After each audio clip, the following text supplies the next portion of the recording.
Tired of long waits and rushed care at the ER and urgent care clinic?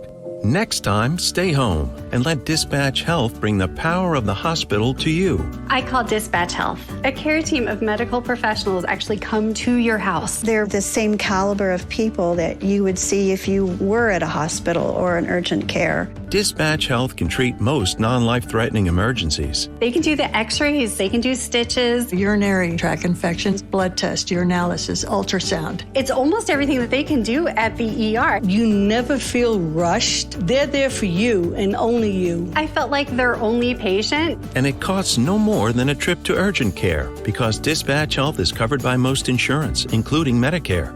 See if we serve your home at dispatchhealth.com. Dispatch Health really went above and beyond. It's wonderful to have care come to your home. House calls are back, and they're better than ever. Learn more at dispatchhealth.com. Welcome. You're like, what was taking so long? What was taking so long? Well, I sat down here and I realized I had to go tinkle. Welcome to the Eric Zane Show Podcast. Here we are. We're here. We're queer. Get used to it. On the 29th of September, 2022, a daily show where I discuss news, nonsense, and my personal adventures. From the Baldwin Ace Hardware Fear Bunker Studio, Baldwin Ace Hardware, a beacon of DIY awesomeness in the Northland. Now, I just don't understand the whole, okay, well, we live here, but we're thinking about moving to Florida. Well, okay, pros and cons. Family meeting, let's go. Gather around. Family meeting. Pros and cons living in Florida. Pros. Amusement parks. Cons. Ride may kill you. As remember what we saw with Black Hodor. Pros. Warm climate. Con. Above 100 degrees every day, 9 months out of the year. Pro. MAGA. For some of you. Con. MAGA. Con. Fairly decent-sized chance that every few years we'll have to evacuate, see our home being destroyed on TV, and then have to start over. Let's think about this. All right, let's do it. Let's move to Florida. I was in my brain going over the people that I know who are in Florida that I care about. And looked up JT. That is my old program director from WGRD. He's way far away. Okay, good. Then I looked up another program director. It seems like all my old program directors live in Florida now. Looked up my buddy Rick. Fort Myers, which is like ground zero of this disaster. Holy cow. Boy, I just realized that I forgot this to get this clip ready. It is a clip of Jim Cantori, who is the Weather Channel guru, the guy that, you remember him for lots of years being on TV, being right in the center of the storm. It's this guy's job when the bad weather hits to be in it. Audio check, video check. Look at this. I don't think I recall ever seeing him in as intense of a storm as this. Just came flying by. Look at that. He almost gets hit by a tree limb. Well, he did get hit by a tree limb. All right, you know what? I think I'm just going to come in here for a second. Look at his street sign. It's bent over completely.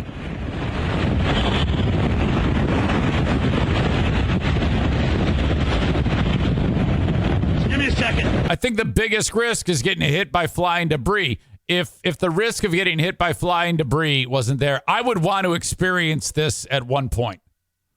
Okay, now look at it. It says wind speed in Punta Gorda, 61 miles an hour. I think what he's experiencing is much faster than 61 miles an hour. Jim, you all right? I'm all right. I'm fine. I'm fine. Yeah, I'm fine. You just can't stand up. Look at him. He's got to totally lean into it. All right, I'm gonna let you guys look at the pictures, okay? Wow. Ultra intense. The sun is rising today. I'm trying to pick up the pieces, but to my point, I don't get it. Why you would want to even live there? How short does your memory have to be? Rom says, why is he even wearing a raincoat? It's basically a sail. Maureen says they were wearing baseball helmets to protect themselves from flying debris. Yeah, they needed to wear like a hockey mask. You know, like a helmet with like the bubble, the plastic bubble on it.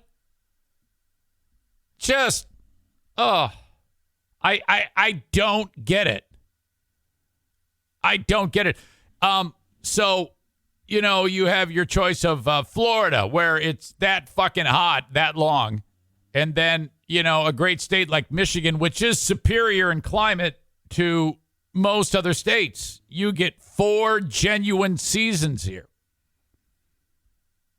I just don't understand. Why would you, there is never a threat for your life to end or your property to be destroyed in Michigan unless if there's a tornado, and that's very rare. You all must move here. It is an oasis of awesomeness. You can snowmobile, you can jet ski, you can go fishing, you can go ice fishing, you can do all that stupid hunting shit. You've got forests, you've got hills, you got mountains, you got everything here. But these assholes love swamp with massive 500-mile wide hurricanes blasting into them. I just do not understand. Kenny says, can I move there? Yes, of course you can move. I don't know. You've got young kids or a young kid. I don't know if that would work for you, but you should. You should. It is absolutely perfect here. I just don't get why people want to live in Florida. All of those, just that big negative of we could get hit by a hurricane. No one even considers that. What is wrong with you people? Well, not you people, unless you live there. There you go. Huge alligators, condo buildings that fall apart and kill people. Yeah, like the sinkholes and shit like that. Oh, my God. Well, anyway, that thing ripped through. Now it's on the east side of the state, and it's like a tropical storm now or Category 1 or whatever, but oh, my God.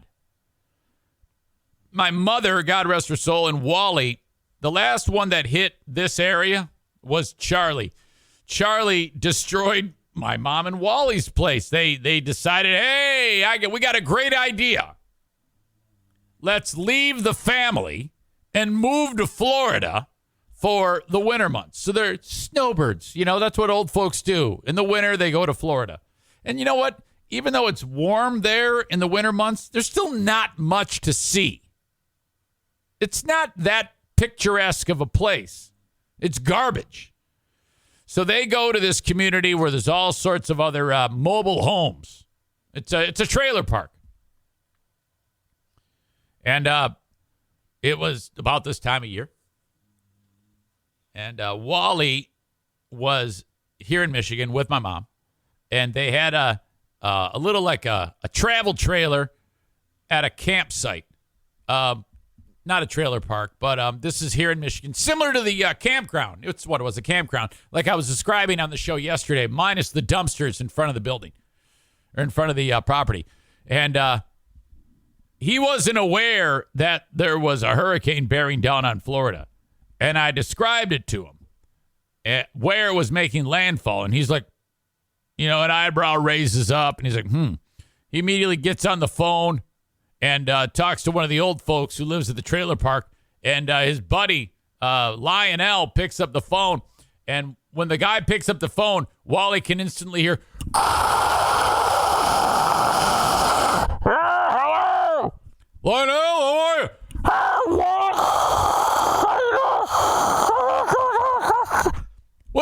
What's going on there? It's weird. Everything's all fucked up.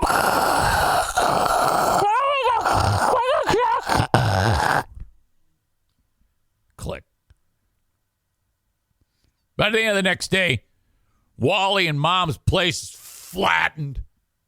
Like the toilets are left standing. And Wally goes, hey, it might not have been a good idea. We might have to get out of there. Yeah, you think? So what? It's cold. Stay inside. Go for a ride. I don't know. Nobody, you're not going to die because it's a little chilly, ding dong. You don't go to the place where every year it's like a shooting gallery with hurricanes. So, you know what? If anyone's house is damaged or lost, or if there's any people who have suffered tragic consequences, so be it. Good. Leave Florida. Walk if you have to. Unbelievable.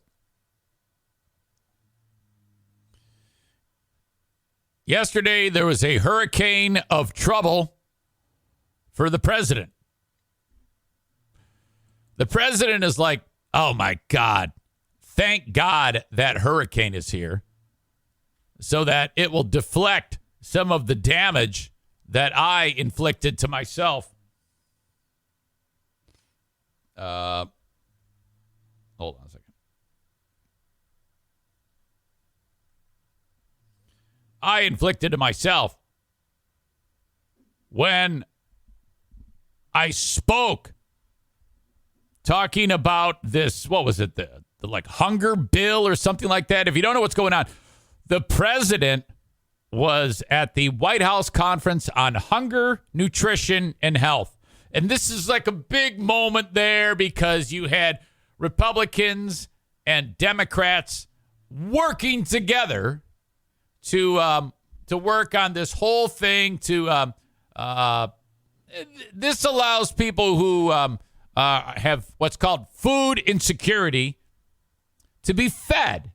So it's kind of a big moment, you know. I mean, if people in the White House or in Congress, representatives and senators can't get together and agree that it's a good idea to feed people when they're hungry, well, then we're beyond fucked.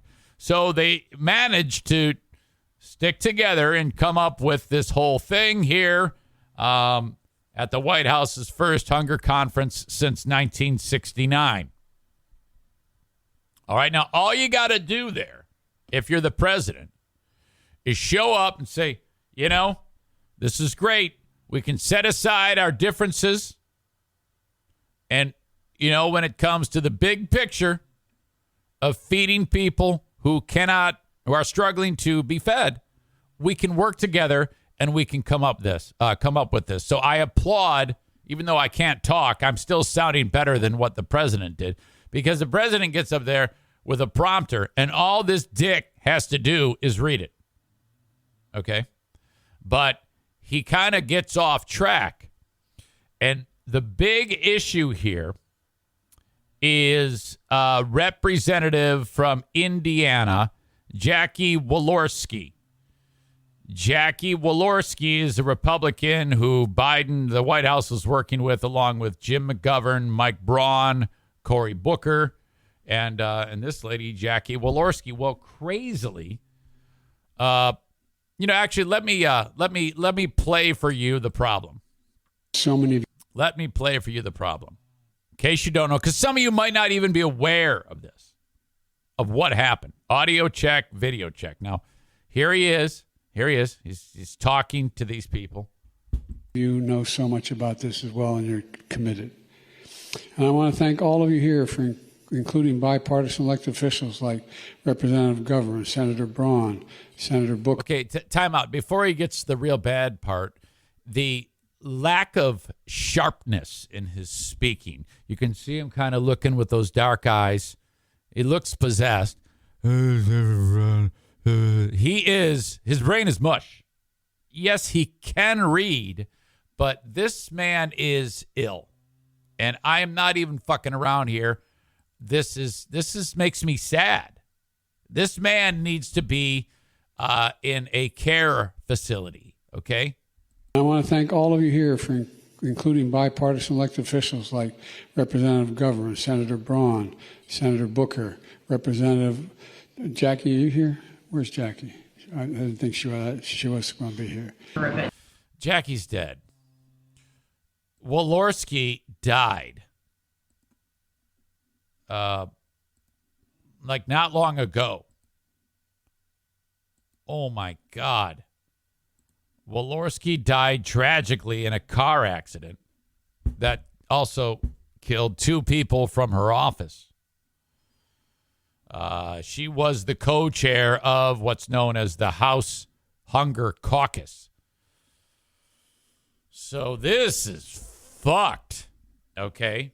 And you know, if you're him, well, he doesn't have any idea that this happened. I can promise you that. The spin afterwards is ridiculous because someone at the press conference or whatever, or the briefing, talked about it and asked the question to the White House press secretary. I forget her name. Something Jean Pierre. I don't know. And this is the explanation.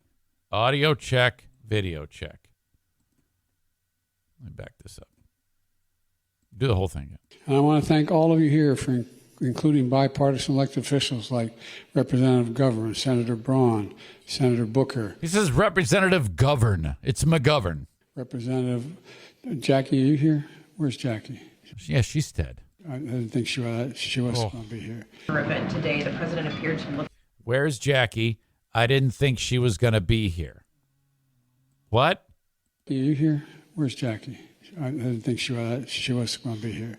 No, he said, I think she was going to be here.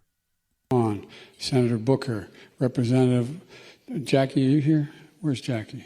I didn't think she was going to be here. Now he's been told that she's dead months ago, or however long it was ago, and he's well aware of it. He's well aware of her death, but it's left him.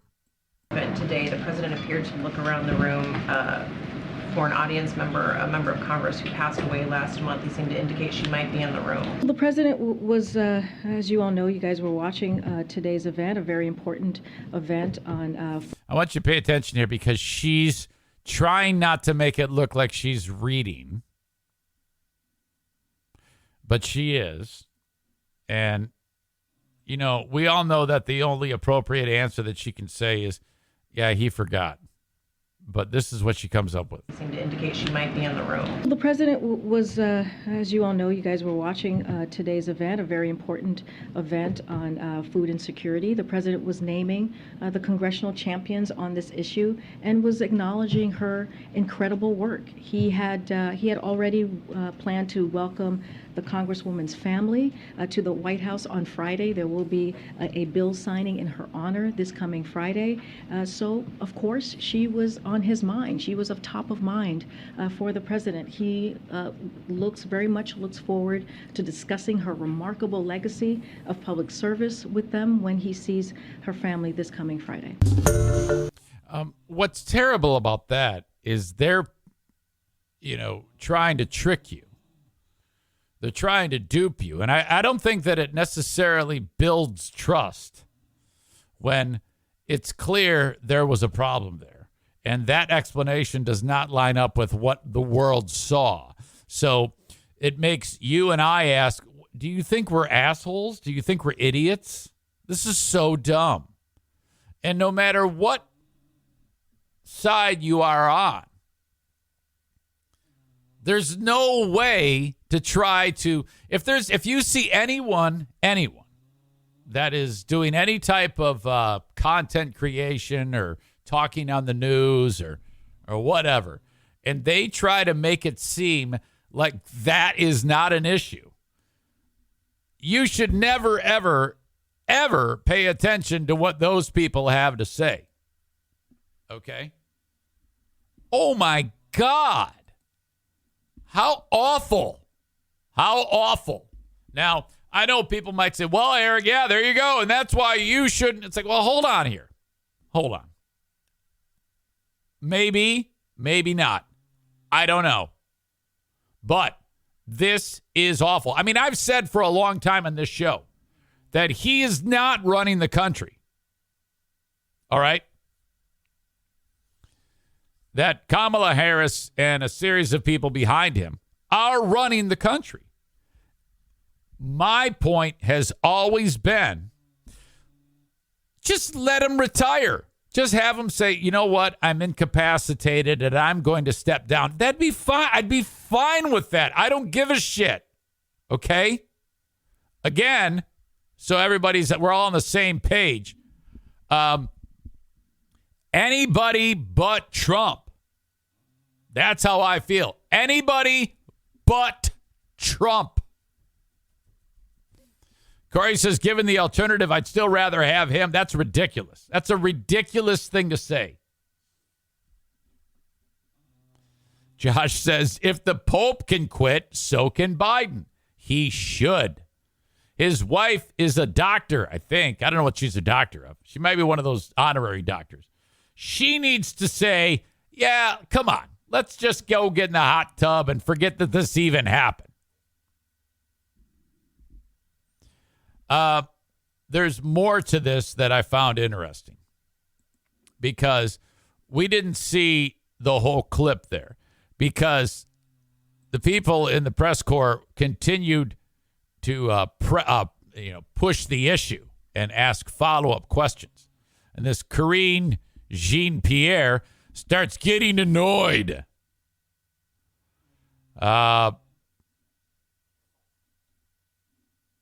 Jean-Pierre bristled at reporters on Wednesday when they repeatedly inquired about Biden's comments at the conference. Despite multiple questions about the matter during the White House press briefing, Jean-Pierre declined to acknowledge whether Biden had made a mistake. So you've got reporters that are saying, yeah, I mean, we heard you, but he also did say, where's Jackie? Which implies, I mean, the only correct answer is, cremated or in the ground. That's where she is. She is no more. She's dead. I wish when he said that, somebody got the nerve to say, yeah, she's dead. Just so that we can hear it come to, she's dead, asshole. You know, when hey, where's Jackie? She said she wanted to be here. Where's Jackie? She put this all together. Where's Jackie? She's dead, you fucking dick. When Jean-Pierre read the president's remarks about Walorski, she responded, well, actually, let me back up. Jean-Pierre declined to acknowledge whether Biden had made a mistake. Instead, she insisted that the late Congresswoman was at the top of the president's mind when he made the comment, and at one point called a reporter rude for pressing the issue.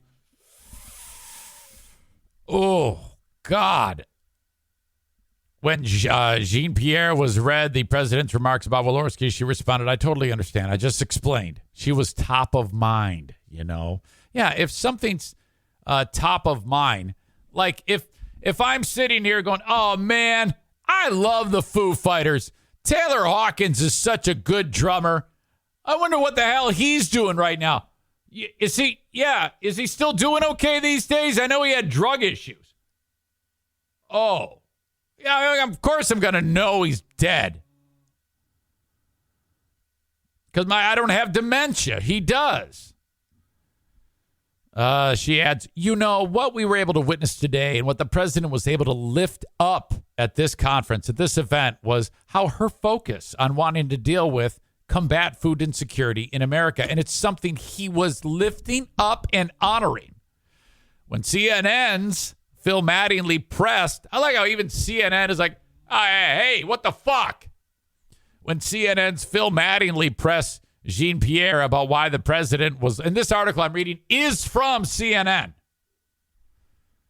When CNN's Phil Mattingly pressed Jean-Pierre about why the president was looking for the dead congresswoman at the conference, the press secretary said, I don't think it's all that unusual to have someone top of mind, especially as there's a big event.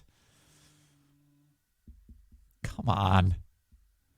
She denied that the president was confused or that there was something mistakenly on the teleprompter. That would have been a better lie. That would have been a better lie. Both terrible. If she said, yeah, some idiot wrote, where's Jackie? She wanted to be here on the prompter.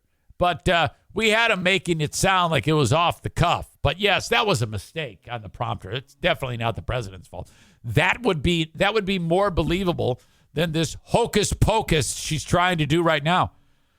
Jean-Pierre said the reporter, inquiring about whether there was some sort of mistake, was, quote, jumping to a lot of conclusions.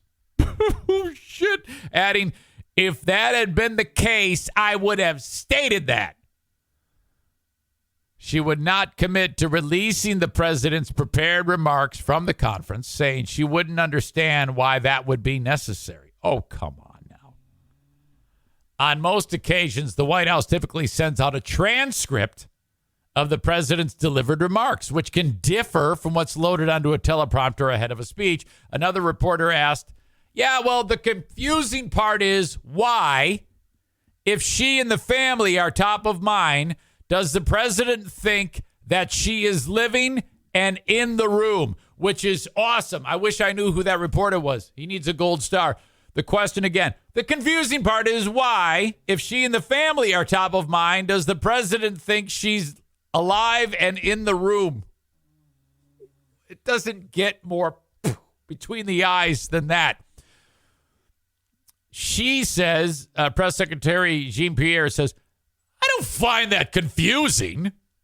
I think that many people can speak to sometimes when you have someone top of mind exactly that. Now, that is not a sentence. Those are just words with commas. Did you hear that? I think people can speak to, comma, sometimes, comma, when you have someone top of mind, exactly that.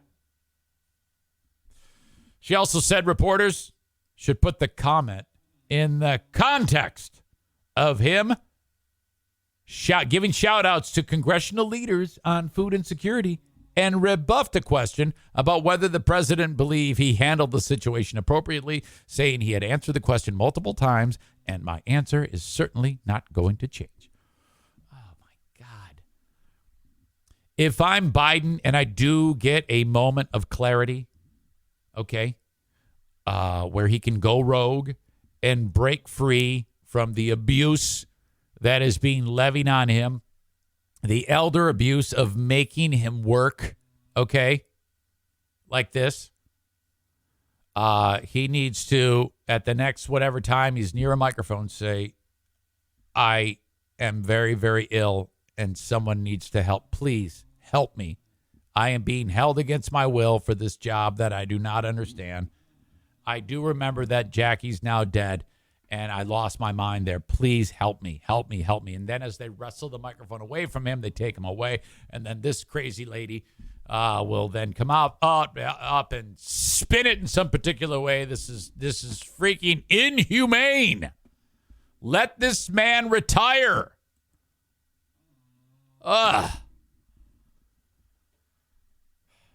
Linda says Jen Psaki's breathing a sigh of relief today that she left. There isn't anyone in the audience today that is thinking, oh, yeah, that's fine. Tyler says, when my wife says, oh, honey, it's Grandma's birthday today, I don't say, hey, why isn't she here celebrating? Because she's dead, even though she's, quote, top of mind. Holy shit. So this press secretary, Jean-Pierre, whatever the fuck, I think it's Katerine. I don't even remember. I don't remember her name. I got to get it down. She's got too many names. I can only remember two. She must have been super drunk last night trying to forget this. Oh. Kevin Kuiper says, my brother and his wife believe that he's fine. Would that be Matt?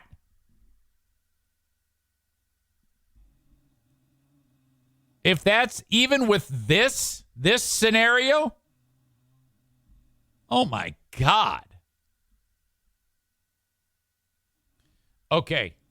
Now, to be perfectly clear, if I have to decide between a Republican, I take it back. If I had to vote for a Republican who believes that the election is not stolen and is not a MAGA fucking piece of shit, I would consider voting. Like, what's the chick's name? Cheney, Liz Cheney. I would consider voting for Liz Cheney. But otherwise, I would still vote for Biden.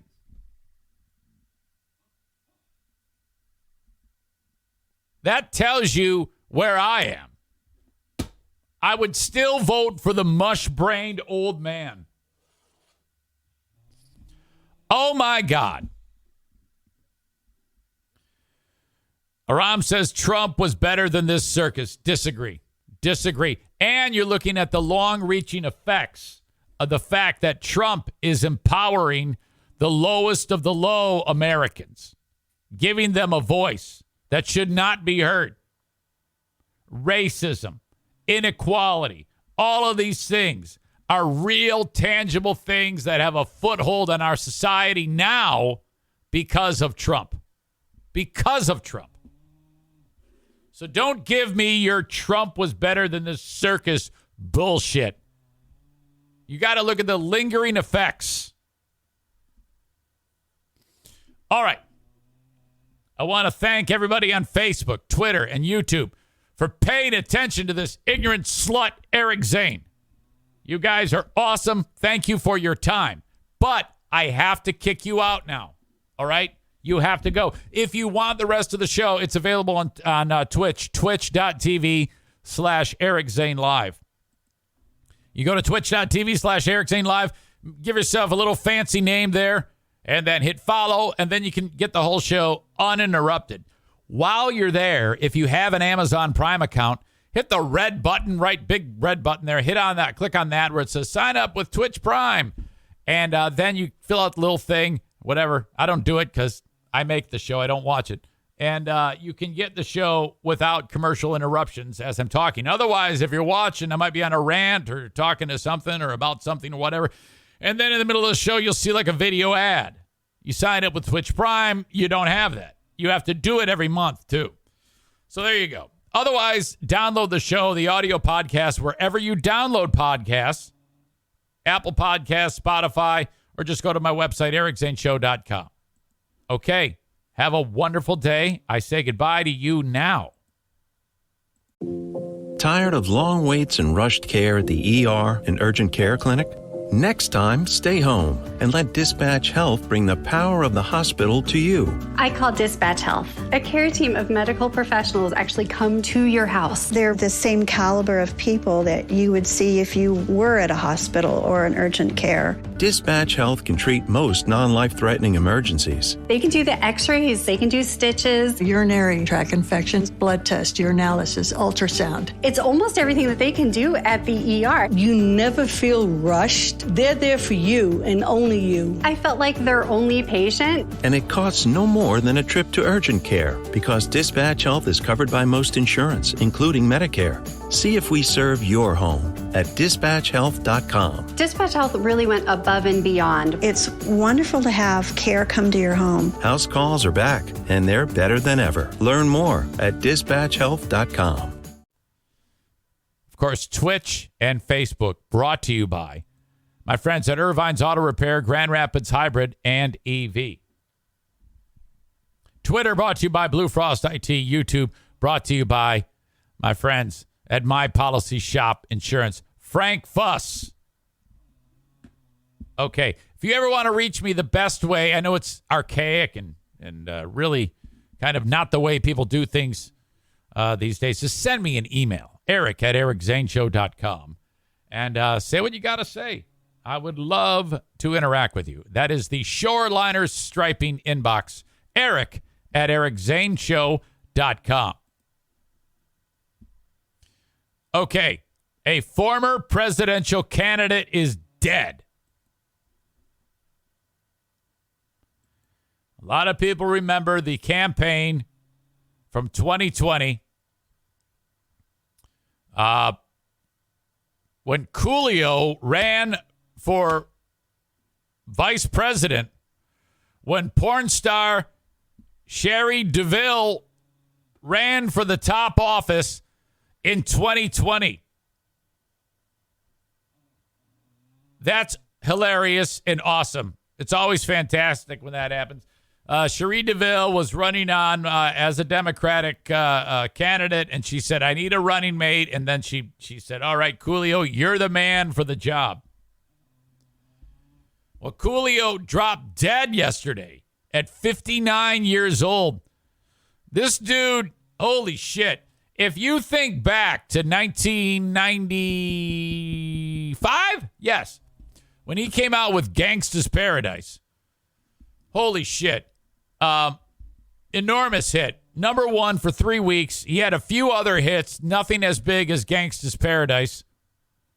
And then you've hit it big when Weird Al parodies you for Amish Paradise.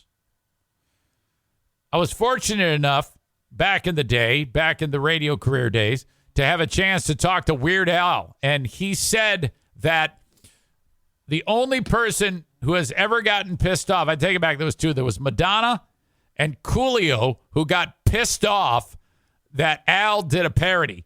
Coolio was one of those guys. He was not about it. Well, Coolio dropped dead yesterday. They don't know what the hell happened yet, but there was nothing weird about it. I mean, there wasn't like a pile of, there wasn't like drugs. Sometimes these famous people die that has something to do with drugs. I don't think that was the case, at least not outwardly. There was nothing really seen. He was at a friend's house yesterday, and then the dude comes around the corner, and he's like, holy shit, what the fuck is going on? Unresponsive on the bathroom floor. First responders pronounce him dead on their arrival. Cops have opened an investigation into his death. Foul play not suspected. Coolio's manager stated he appeared to have suffered a widowmaker heart attack. 59 years old. Rest in peace, Coolio. Last time Coolio was heard from was, I believe, in January. TMZ cornered him at the airport. Audio check, video check.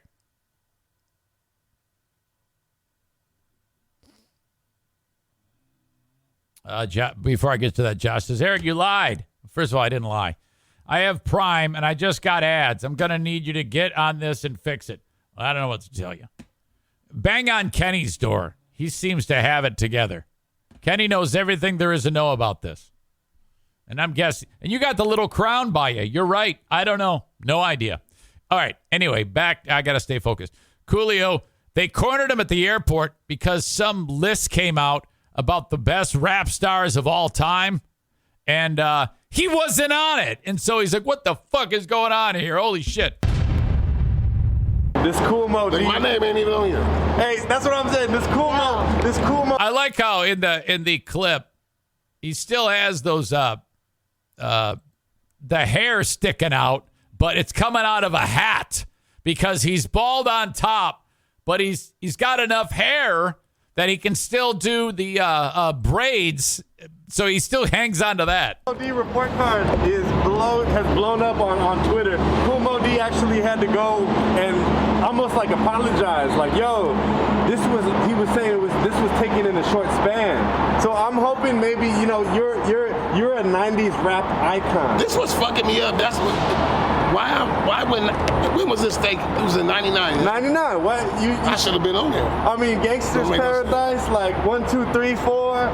Stop. Like, why were you not on there? Like, come on. You know what? I ain't never on. I like how the TMZ guy, he doesn't give a shit. He's just trying to egg him on. He's gaslighting the fucker. Shit. So some of my songs was very, very simple. Like 1, 2, 3, 4 was really simple.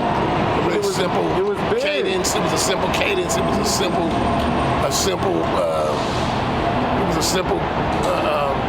concept. Yeah. But it worked. Just like Fantastic Voyage. I didn't even like Fantastic Voyage. Fantastic Voyage is but my great producer, song.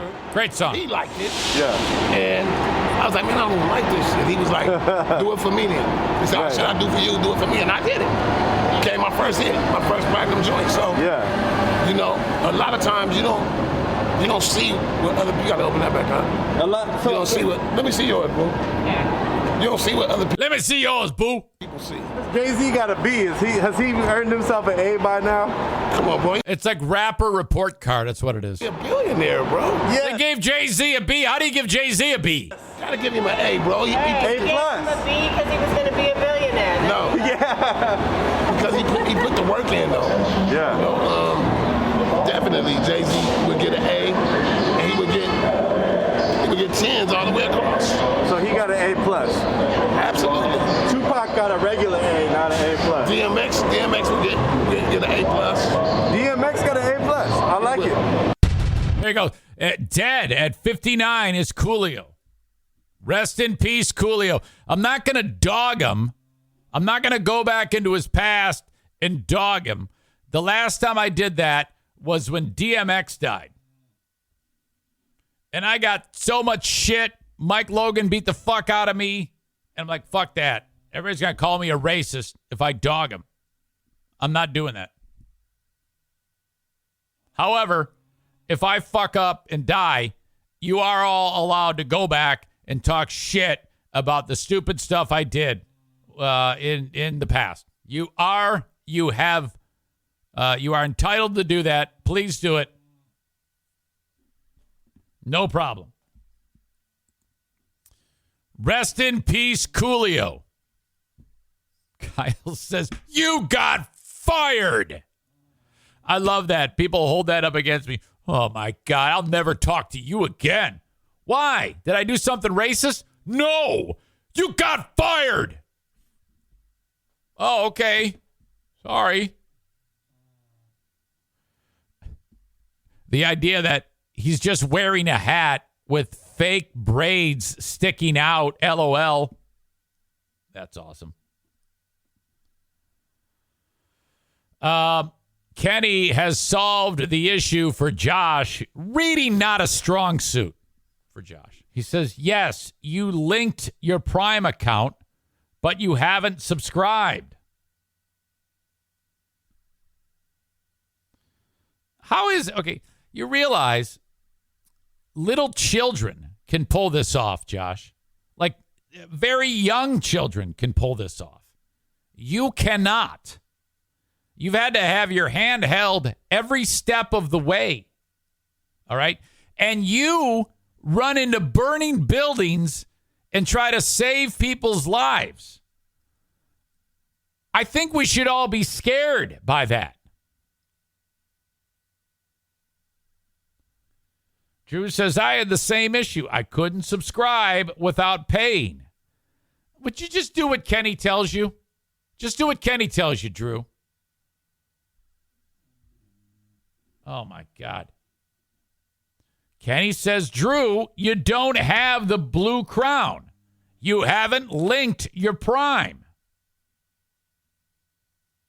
Would you just take the time and read? Thank you, Kenny. Kenny is the guru on getting your Patreon fixed, and he's the guru on getting your Twitch feed all straightened out. He is. All right? Kenny has been given a ton of shit over the years. A historic amount of shit. He still from time to time gets it, but we are whipping that fucker into shape. And I'm very, very happy with that. both mentally and physically. And we're doing it the old-fashioned way. Insult him. Insult him until he gets it right. The Devil Within says, fantastic, Kenny. Looks like you can help me with mine. See you soon. What? Aram says, you owe him, Eric, for all he does for the show. No, I don't. And I'm not giving you anything. I know what you're saying, though. You're making fun of our sensitive Deniacs. Oh, how embarrassing. My God, I didn't want to. It was such a one-sided affair yesterday with the ass kicking that I bestowed upon them that I don't even feel good about doing it for at least a couple of days. I might throw a Facebook post up at them aimed. I got another round in the chamber that I want to unload. But it was a very, very fruitful day yesterday. Made me very happy. I'm considering going the route of creating a charity fighting event where it would be me against any of that group who wants to fight me. So I would be in the ring, and then those dummies would take the go bus to the venue, and then they'd all line up. And then I would fight whichever one of them wants to fight to settle the score. And I would win. I'd beat all of them. Okay. I would beat all their asses. So Dean, Jason Schaefer, Andrea, Kate, Nick. Who else is there? Oh, Lisa K and her Karen haircut. Who else could I fight? Adam the Odd. He wouldn't need a mouth guard to protect his teeth. Adam the Odd's wife with too dark of eyebrows and too bushy. Oh, Shelly Kaner. Just a redneck. Jesus Christ. I would love to fight every one of those people. And the only way I would agree to do it is if they all agree to fight one at a time. Okay? I despise all of those people, and they need the shit kicked out of them. So I would be happy to do that. Maureen says, I think Jason Schaefer could take you. Sorry. No. Because all I do is point out the results of the background check on him. Oh, God, messy. Oh, yeah. I forgot. I've got that. Oh,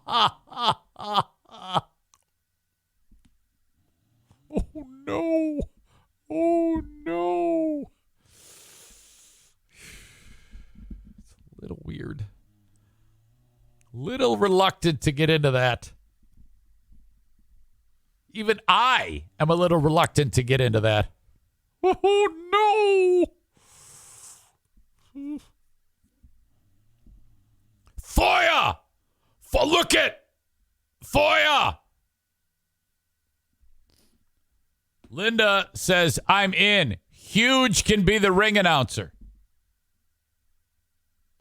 All right. Kyle from Dumpster Divers and Moments. Join me on Patreon when this show is done today. Patreon.com/Eric Zane. I got to pee again, by the way. But first, the open and live stream brought to you by the Mario Flores Lakeshore team of Van Dyke Mortgage. 231-332-6505. If you need a mortgage, doesn't matter where you are in the U.S., the Mario Flores Lakeshore team of Van Dyke Mortgage can help you. All right? 4 states where this won't work. Maine, Alaska, Hawaii, and South Carolina. Otherwise, you're good. The Mario Flores Lakeshore team of Van Dyke Mortgage, 231-332-6505. Reach out to him today if you need a mortgage or refi. NMLS number 3035. A&E Heating and Cooling, 616-516-8579. All right, so, scheduled maintenance. You need a furnace tune-up. $79. A&E Heating and Cooling, 616-516-8579. Call today. Do not just flip on the furnace without getting the tune-up. Take care of that. A&E Heating and Cooling. I'm on Cameo. Hire me on Cameo, cameo.com/Eric Zane. We've got a insurance guy. That is, of course, Frank Fuss, My Policy Shop Insurance. If you are without insurance right now, without health care, oh, my God. I'm sorry, but you're not informed. You're not correctly informed because people are like, oh, well, yeah, my boss doesn't offer it, so that means I can't get it. So not true. So not true. You can get it. You just need to be informed. And the person who's going to provide that information for you and help you every step of the way is Frank Fuss from My Policy Shop Insurance. So this is free, okay? Frank makes his money from the insurance companies when he puts you into a policy. It's healthcare.gov, basically. And yeah, you could go through that and figure that all out on your own, but who wants to do that? Have Frank do it for you as a licensed independent insurance agent / broker. 616-914-4070. My Policy Shop Insurance. Okay, do not go anywhere. Your old pal Eric Zane has to go tinkle, but before I do, regarding getting the show on Twitch linked up with your Amazon Prime account, Drew says, Kenny, it says they're linked. Kenny says, wait a minute. And Josh says, for the free sub through Prime, do I have to be on a computer actually, or will my phone work? I go to do it on my phone and it wants to charge me. Kenny adds, I think you have to be on a computer. If they link correctly, you get the blue crown. And then Bob says, and you have to do it every month. So there's a step missing still. Corey says phone is fine. Amanda says, I did it on my phone, but she doesn't have the crown. Oh, my God. This is really, really concerning. I'm getting conflicting stories. Maybe because you're a content creator, Corey. Maybe that's how you can use your phone. Linda says, oh, no, man. I got to do the Amazon Prime sub on my computer. Then go to Eric's page, and it should say subscribe with Prime. All conflicting stories. Drew says Twitch sure is easy to use. I know. Isn't that fucked up? I don't know. Okay. I'll be back in a second, folks. I appreciate you. I think the Prime mystery is continuing. All right.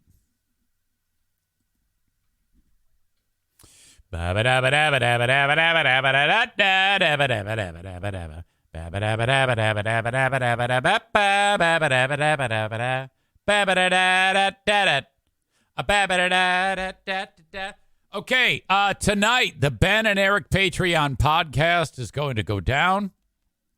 Looking forward to that. Ben and Eric Patreon podcast, 7 p.m. Eastern Time. If you are on Patreon, you can be part of the live audience, okay? And that's just absolutely terrific. And to do that, if you aren't getting the email that I send out, which will then send you the link, let me know. Say, hey, I would like to be included in that. Hopefully, I will remember to put Maureen on it. I always seem to forget. I think I got it last week. But if you're on Patreon and you're like, well, I don't know. I don't really know those people. It's awesome. You will fit in perfectly. We've got some amazingly hilarious characters that are part of the crew. Jimmy is a fan favorite. Chris is a fan favorite. Chris in Minnesota, who we're wondering if one day he's going to murder his family. But as right now, we say hello to, in theory, our pal, our boy, Kyle from Dumpster Divers. Kyle, you're there.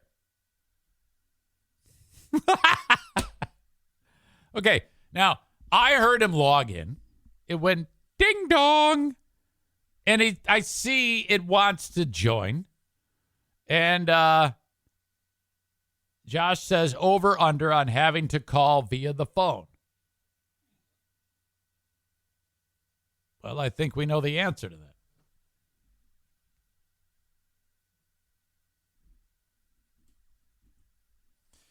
Kyle from Dumpster Divers, brought to you by Dumpster Divers. If you need a dumpster, call Dumpster Divers. They'll give you a dumpster.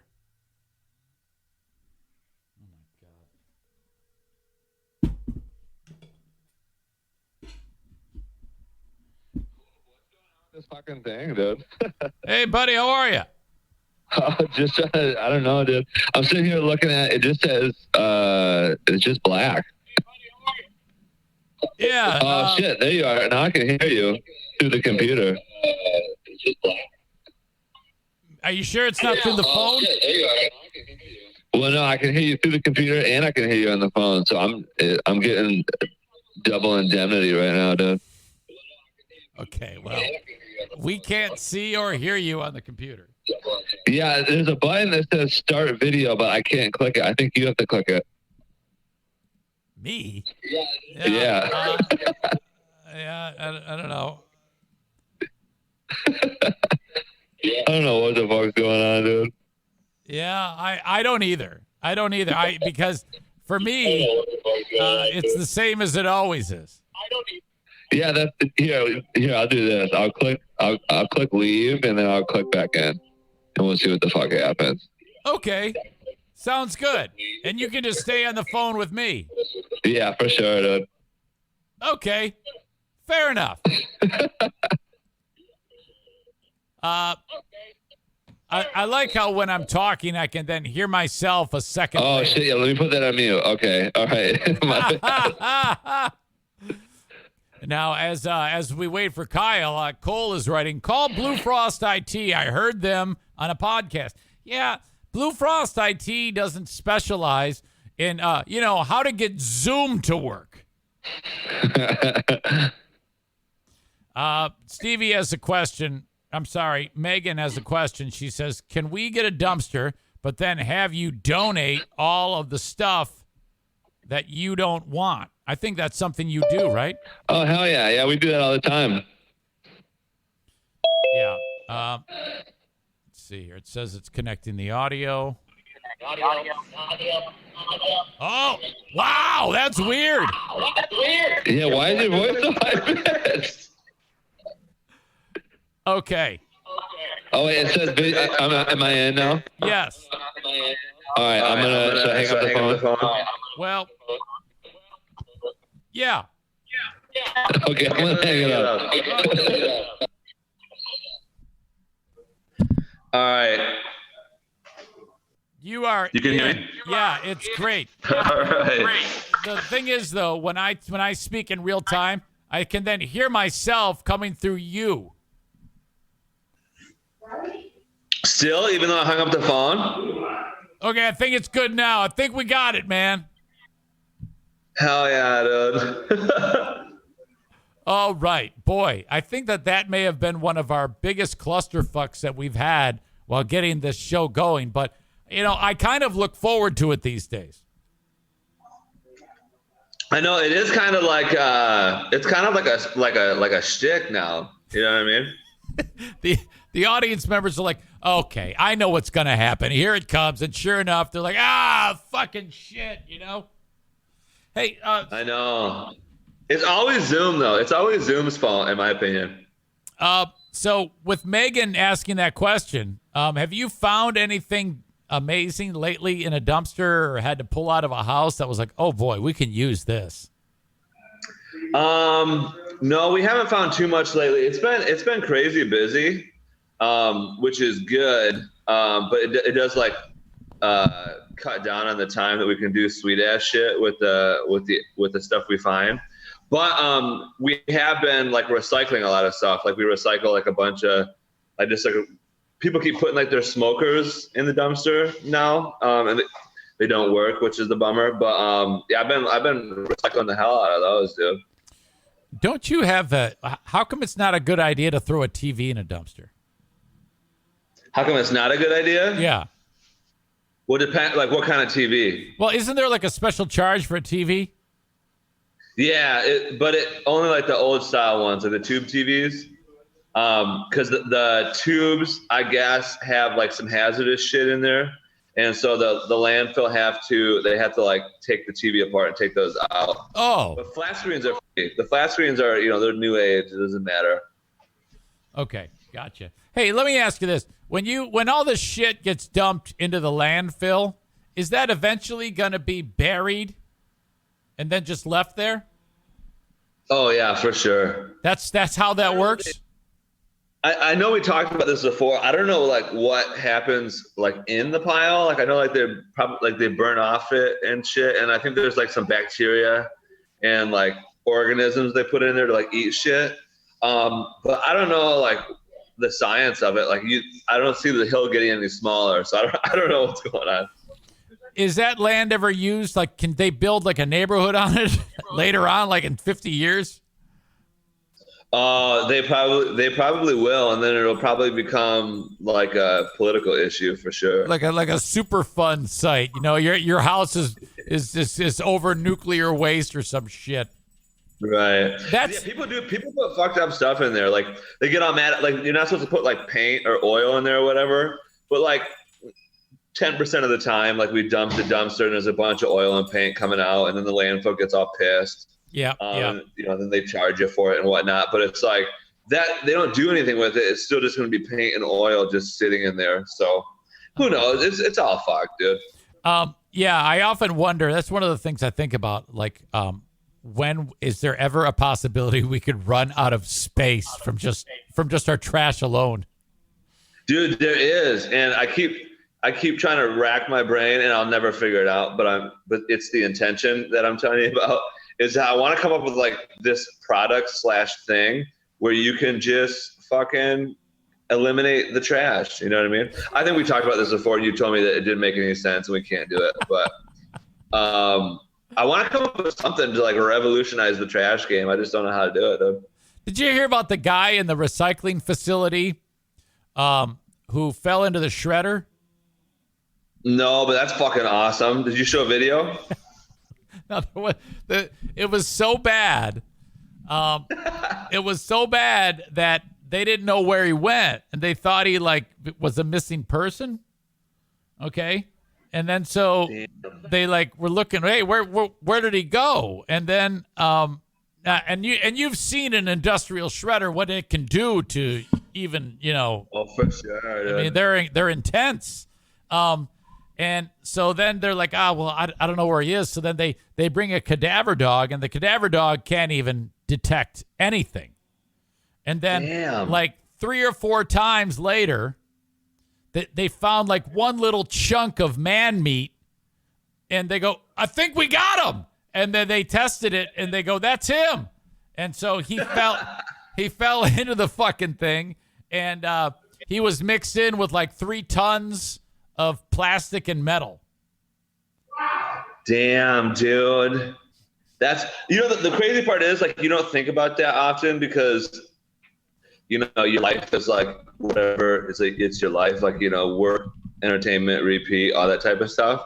But, yeah, like workplace accidents, like from the beginning of time, is probably like a staggering fucking number. You know what I mean? Especially back in the old days when they didn't give a fuck about nobody. You know what I mean? Well, and the thing about those shredders is, if you've ever seen them, there's very little safety stuff where you put the metal. I mean, if you have one strand of hair, the next thing you know, your head's in 8 million pieces. Yeah, you got to be fucking careful. I worked in a factory for one summer, making car parts in college because it was my aunt worked there and it was closing down, so they wanted to like pay college kids like dirt fucking cheap to finish the work, which is whatever. But so I worked in a factory, and that place was fucking scary, dude. There's just like dangerous shit all over the fucking place. Especially, I mean, it was a car factory, so I guess or a car parts factory, so that would make sense. But it was freaky, dude, especially because there's robots in there that like you gotta like program the robots to like do this shit, and it's like it's a robot, dude. It's just gonna do whatever it's gonna do. So it could fucking, if you walk into the wrong place at the wrong time, you're screwed, dude. Did you happen to see the clip of Joe Biden asking where the dead lady was? No, but that's on brand. So there's it's a meeting to this group of both Republicans and Democrats had a big conference about ending hunger. It's like the House Hunger Caucus. Okay. And so Biden is happy because both Republicans and Democrats work together. So it's bipartisan. And the lady who came up with who chaired the whole thing was Jackie Walorski or something like that. She's from Indiana. 58-year-old lady from Indiana, Republican, and Biden wants to acknowledge her along with all the other people. The problem is she's been dead for a month and a half. She got in a car accident, Jackie Walorski, but Biden, and he knows that, but he's forgotten or something. So this is Joe Biden addressing the group of people. You can see at least part of him, right? Yeah. So I'm watching the visuals on Twitch, which is delayed from the Zoom thing. So all right. I can see him now. Yes. You should be able to hear this. So many of you know so much about this as well, and you're committed. And I want to thank all of you here for including bipartisan elected officials like Representative Governor, Senator Braun, Senator Booker, Representative Jackie. Are you here? Where's Jackie? I didn't think she was going to be here. I don't hear it. Okay. Maybe you couldn't hear it. I could hear it on my end. He actually turns and goes, Jackie, where's Jackie? Jackie's supposed to be here. She's dead. That's awesome. That's good entertainment right there. That's good TV. So what's been going on in your world, Kyle? What do you want to talk about today? I wasn't going to talk about this, but you reminded me of it when you're asking about dumpster divers. Get this. What is this? I think last week or 2 weeks ago, maybe. But anyways, there's you got like your regular customers and you got like your contractors and whatnot, but then you got like third-party companies that are in different states or whatever. And they're like property management companies or whatever. And so they'll just like call you like once in a blue moon to do a job. So this dude calls us, and there's like the Walmart down 28th Street in Cascade area. Okay. And he's like, we need to hire you like today, like right now to do like a junk removal at Walmart. And we're like, okay, like what's the job? And he's like, so he sends me these pictures. Walmart, and this is funny. I mean, if anybody in the crowd works at Walmart, I'm sorry, but this is a kind of a joke at your expense.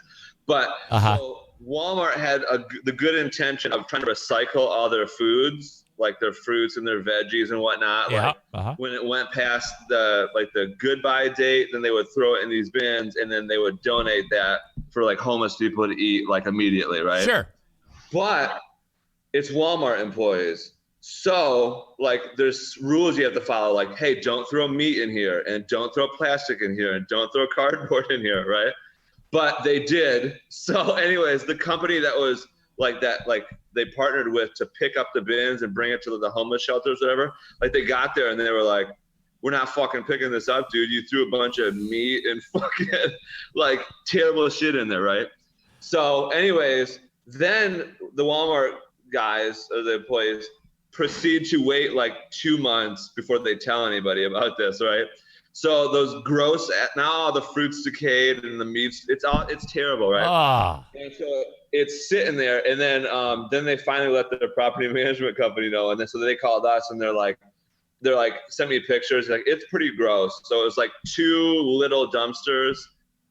It wasn't actually that much. It was probably like 3 cubic yards total. But he was like, I need you to like go there, scoop the shit out of those dumpsters into your dumpster, and then go empty that, right? Oh. I look at the pictures, and I didn't want to do it because it looked fucking gross, right? And Emilio didn't want to do it. So I said, well, tell me this, Emilio. I go, what's your fuck you price? Which, if anybody out there is wondering, a fuck you price is like, we don't want to do it, so we'll just tell you a really stupid price. Okay. And hopefully you go away. But so Emilio was like, oh, how about $750? And I go, nah, I'm gonna tell him $1,000, right? So I told him, I was like, yeah, we wouldn't want to do it, unless it was like $1,000. He was like, all right, we'll take it. And I was like, are you fucking kidding me? Oh my God. So anyway, I'm sorry, go ahead. No, so the amount of time, since it isn't a lot, yes, it's awful, but we're looking at basically you're getting charged for gas, or you're charging them for the gas, the use of the dumpster, and the manpower to put the shit into your dumpster. Yeah, normally, yes. But then in this case, we were also charging there was the gross factor. Yes. So you add to that. Normally, that's a lot cheaper. I would go $5,000. You should have changed. Well, wait a minute. Did I say 1,000? I meant to say 5,000, fuckface. I know. And here's the thing. Like, I know once he was quick too. He was like, we'll take it. And I was like, fuck, dude. But so anyways, then me and Amelia are out there with shovels just going to town and this stuff, right?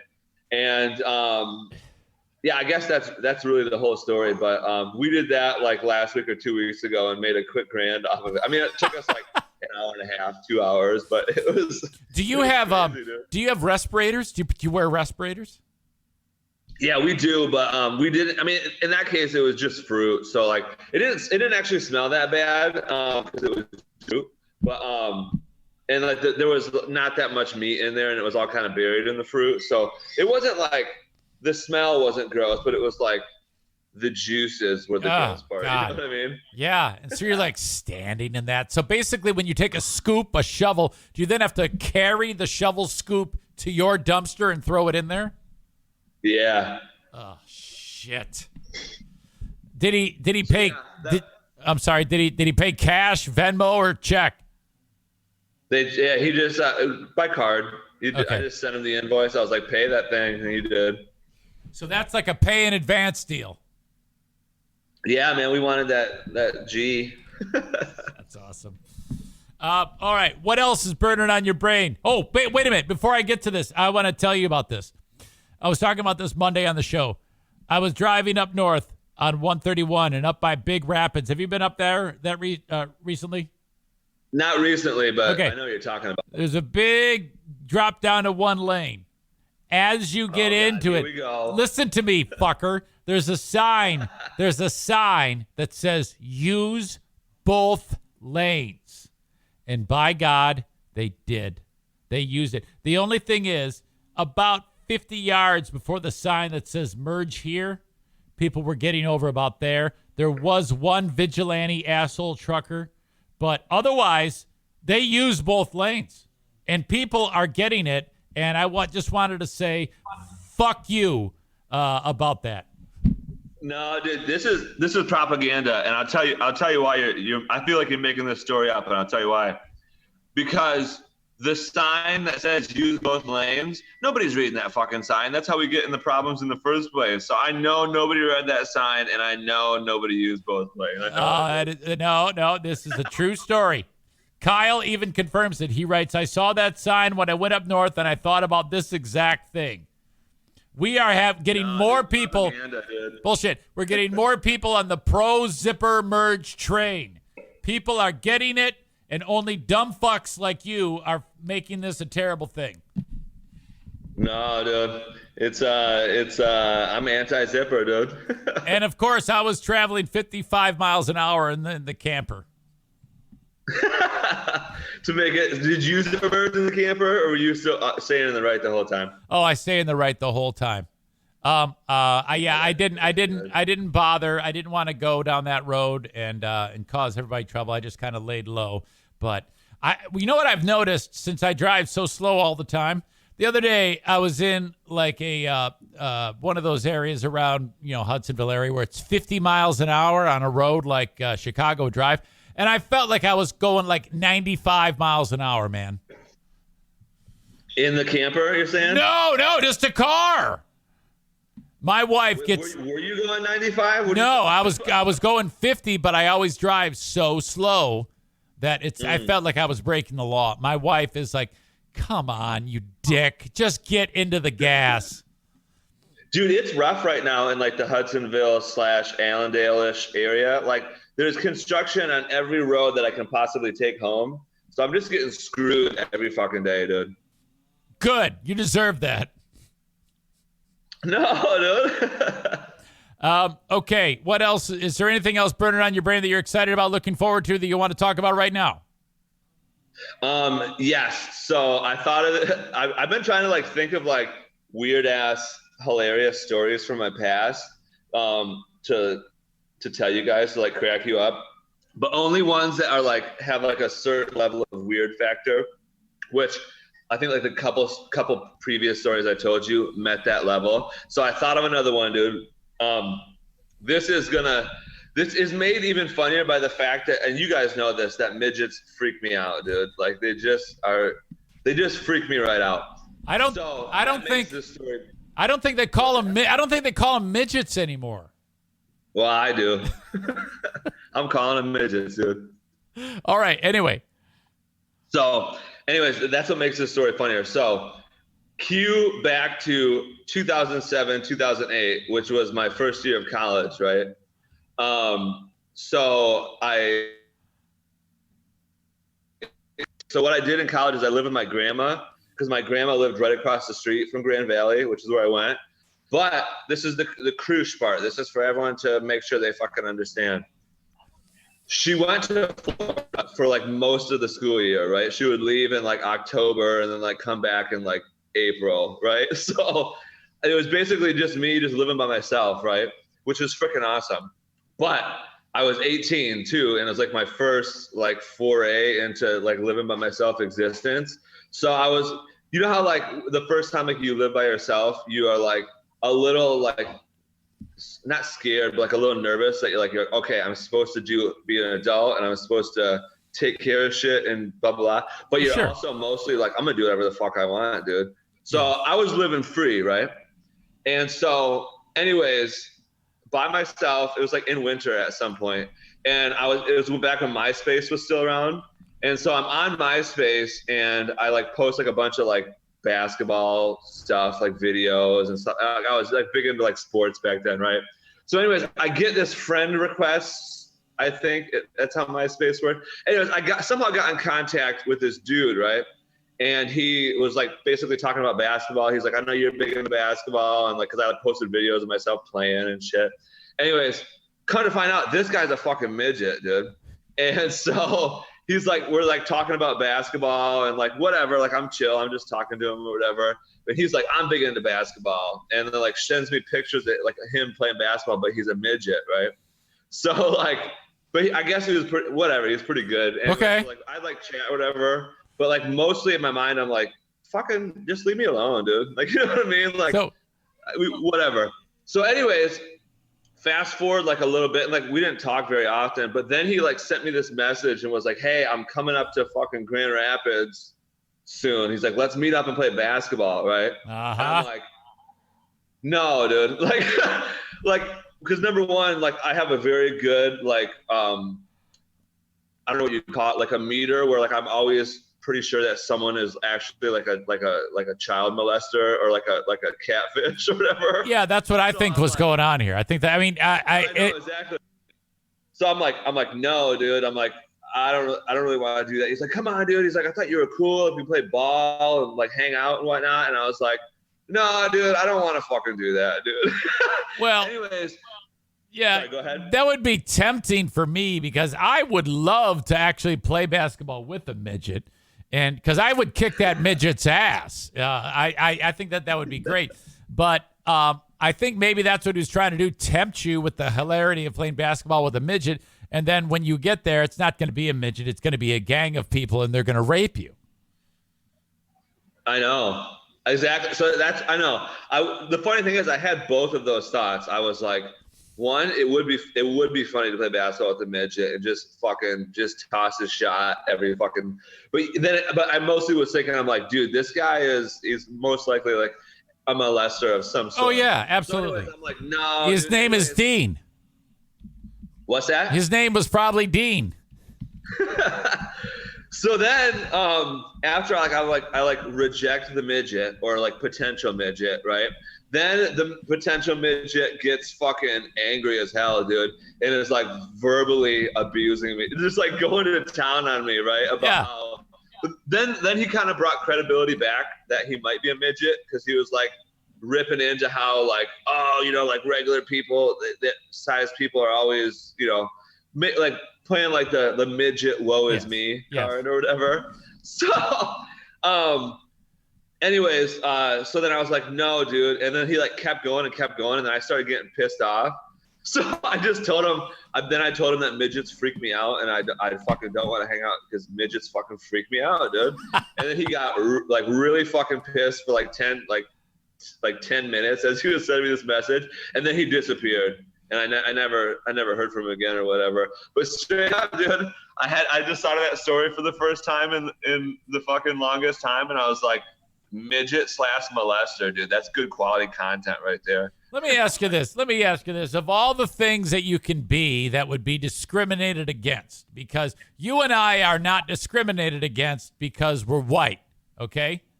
Now, if you could be, which of these things do you think it's discriminated the most? A midget or a little person? Can you still hear me? Yep. A midget, black guy, or gay guy? Which of those do you think gets it the worst? I'd say by sheer quantity, probably black guy. Okay, so if you were doing like NFL brackets, you got midget taking on black guy would win that.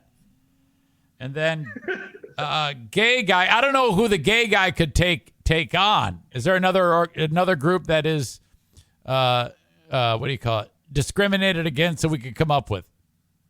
How about women drivers? Well, a gay guy's going to beat women drivers. So then you got blacks versus gays. Blacks win that. Who else? You could have, because I love brackets. I love brackets. You know, if you were to try to find out the best, whatever. Old people. How about old people? Old people. Like super. Yeah, okay. So the elderly, midgets, black, and gay. Who would win between gay, and old? Gay would win, right? Yeah. Well, I don't know. Like, based on the times, I feel like old people might be forgotten. Right, right. Forgotten party more. So maybe by virtue of neglect, maybe old people, dude. Okay. Do you have any old people in your life? Oh, yeah, for sure. Like really old? Oh, yeah. What if your dad was alone and you had to wipe his asshole? Would you do that? I got to hire that one out, I think, dude. What your thoughts on the Lions disaster last week? 9.5 minutes to go, and they up by 10, and they blow it. Of course, they blow it. Dude, that was tough because I was gonna live stream the game, like I said I was gonna, but then we had like a bunch of technical difficulties at Cliff's house, and so we had to stream the game through the computer. So then it was like I can't do the podcast because we were streaming through the computer. So so we're watching out in the garage. We got the chili because he bought like this huge projector, right? So we're watching it in the garage, which was sweet. We had the chili cook-off going, which was sweet. We had good Lions vibes most of the game, so that was sweet. And then we just freaking lost it, dude. And that was like a quick emotional defeat, dude. That sucked. For those who pay attention, you'll be able to understand, but some people don't even care about the Lions, but that's okay because I want to say this. What I've noticed is, and this game was a perfect example of that. First quarter, they're on fire, 2 touchdowns. Second quarter, this happened where they forget how to play football. And then the Vikings come back. Third quarter, the Lions very good again. Going into the fourth quarter where they then forget again how to play football. And I'm like, I'm getting annoyed with the gamble on fourth down, Dan Campbell thing. Dan Gamble, I guess. And, and now we're going into week 4. Swift's hurt. And it's just, I'm starting to get a bad vibe about this team. No, dude. Here's what I say, dude. I like going for it on fourth down because number one, nobody you do it like all the time. Like if you play in Madden or whatever, like you always go for it on fourth down. But then like in the NFL, people are always punting and shit like that. So that's like, you're like, dude, like, let's go for it. So I like that Dan Campbell goes for it. And statistically, I think I heard that we scored 17 points after converting on 4th down. So if we did punt in those times, dude, it might have been an ugly game for us. So I say go for it on 4th down, dude. Now, then at the end, we should have gone for it at the end of the game, because that's the fucking point. Like, we're going for it all game. I think we went for it like 6 times. Go for it at the end, dude. There was no benefit in kicking the field goal. You know what I mean? All right, they host Seattle this weekend. Are you gonna try to do a broadcast? Yes, I'm absolutely doing one. All right, don't fuck it up. I won't. Okay, anything in closing that you want to address? Go Lions. No, really, just hopefully the fucking Lions win, dude. And Dumpster Diver's been busy as hell. We're working through the process now with the lawyers to get fucking franchising going and get the trademarks all set and everything like that. So we'll be doing that. And then hopefully in 10 years, I'll be rich as hell, dude. I love it. Okay. All right, buddy. Have a good day. Be safe on the roads. And tell Emilio. What's the other guy's name? Tony. Tell Tony I said hi. All right, sound good. All right, buddy. Talk to you. See ya. Kyle from Dumpster Divers. Reach out to Kyle. DumpsterDiversLLC.com. He's absolutely awesome. Thank you. Thank you very much. You sound like Elvis. Thank you very much. All right. I wanted to go over this with you. Former NFL football player Dick Butkus.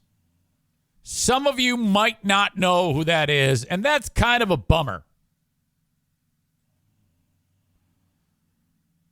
Dick Butkus is looked at as not only the most dominant defensive player ever. Hell, and I think there's an award called the Butkus Award.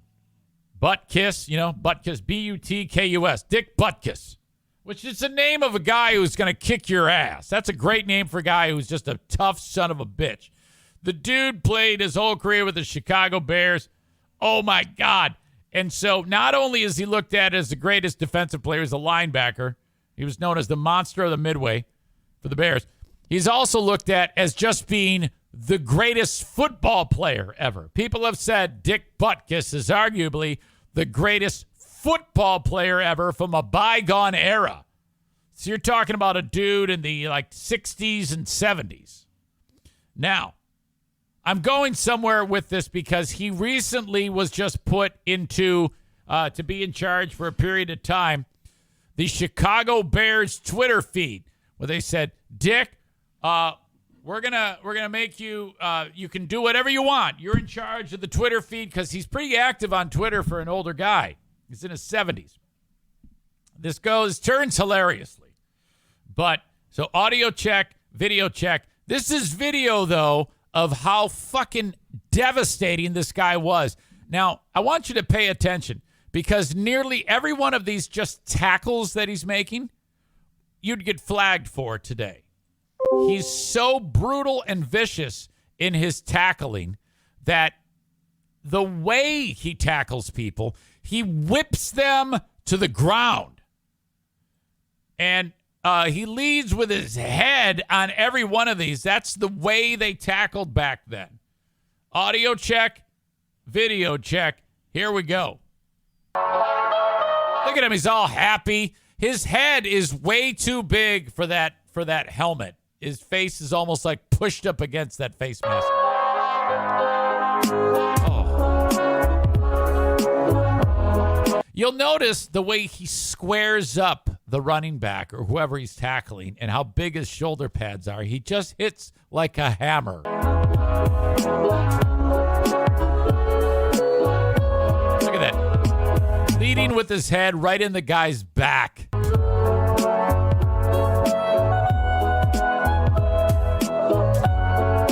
That'd have been a penalty.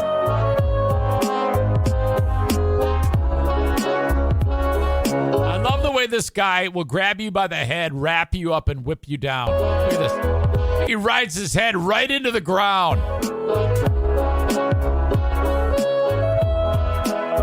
Big, fast, strong, doesn't stop, absolute animal.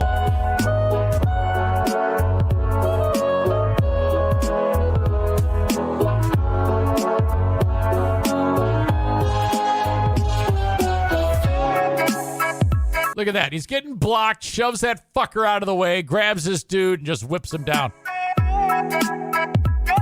Look at that. Look at that. Holy shit. That is such a penalty. Oh, my God. He just rips that guy down by his head. Look at...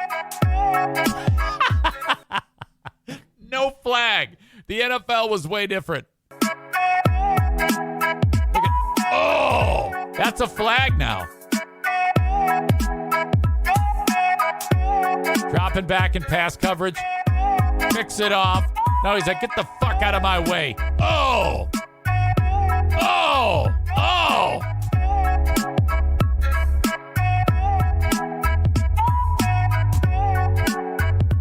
Oh, my God. Oh, my God. Oh, my God. Penalty. You'd be kicked out of the league if you did this now.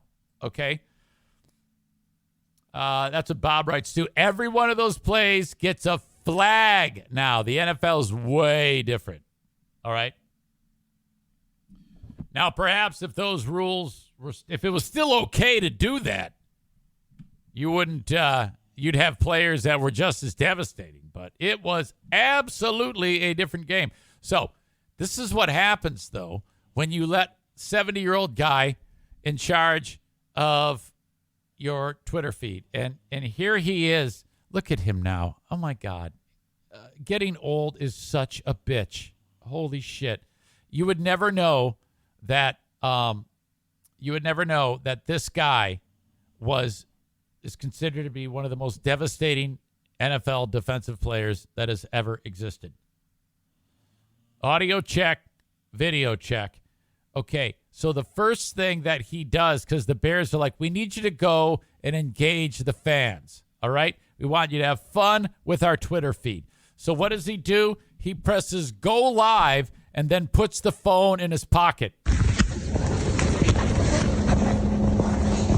Look at this. This is going out. 707,000 views.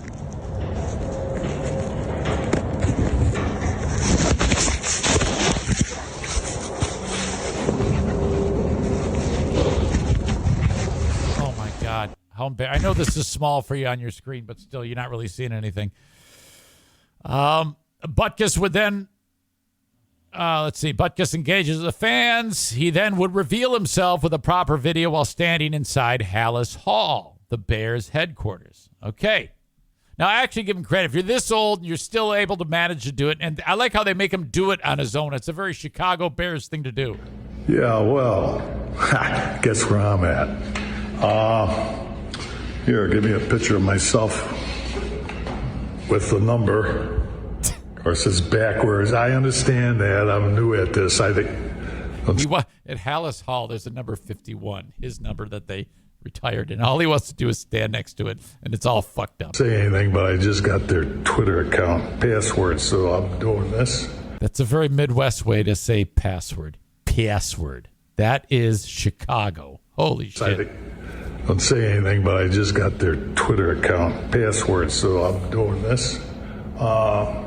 There it is, 51. No, it's not. It's not. Butkus engaged a fan, asked what his first order of business would be inside the Bears' main building. I don't know what that means. It appears he went with picture by my number first, though the number was invisible in a perfect selfie encompassing the entire Twitter chaos.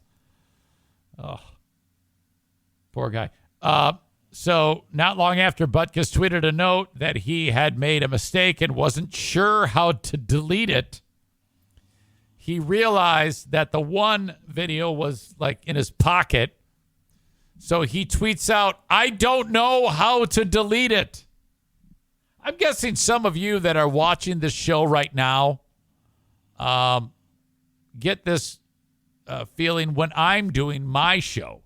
Like whenever I start showing you a video that there's no video, you're like, that's you.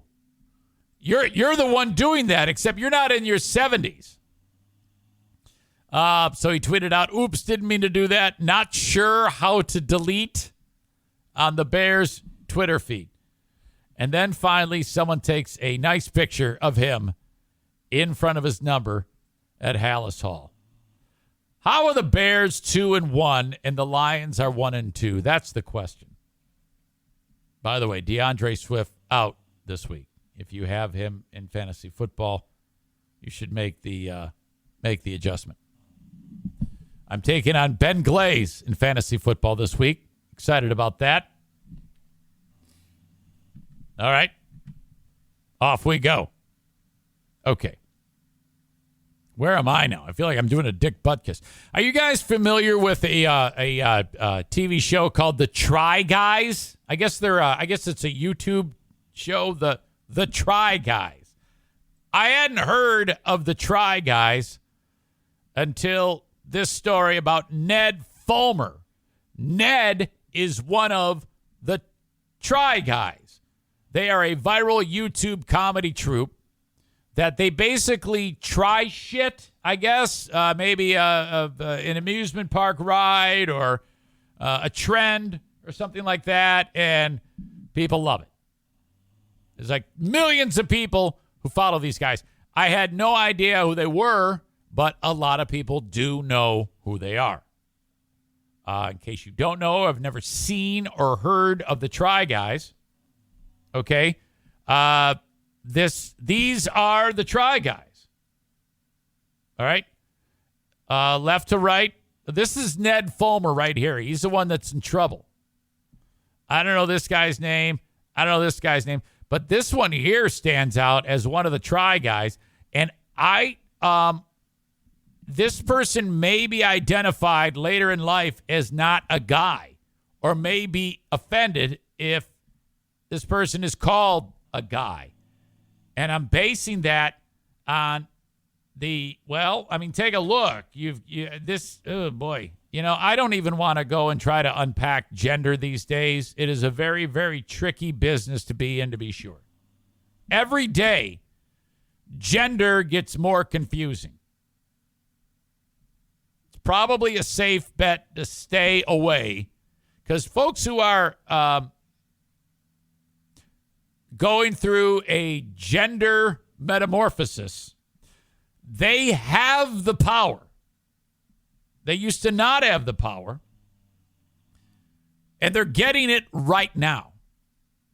And if you fuck with people who are getting this power, you can get in big, big trouble these days. Now, what's annoying as hell is that African Americans have been leapfrogged, and transgender folks are people who are coming to grips with their gender or figuring out their gender, as best as I can say. They now have more power than the African Americans. African Americans are still trying to be owners of NFL franchises and NFL head coaches, and the transgender people have just leapfrogged them. And now all this attention, everybody is like, I am on board with, even me, I am on board with transgender people. There was a time, even as recently as 1 year ago, if someone dropped, hey, these are my pronouns, I'd say, fuck that. You're a guy. I don't think that way anymore. Another example of how diverse, woke, and together that I am. I can be influenced when new information is presented. I have an unbelievable ability to adapt to the world. And that is one of the many things that makes me very much better than all of you.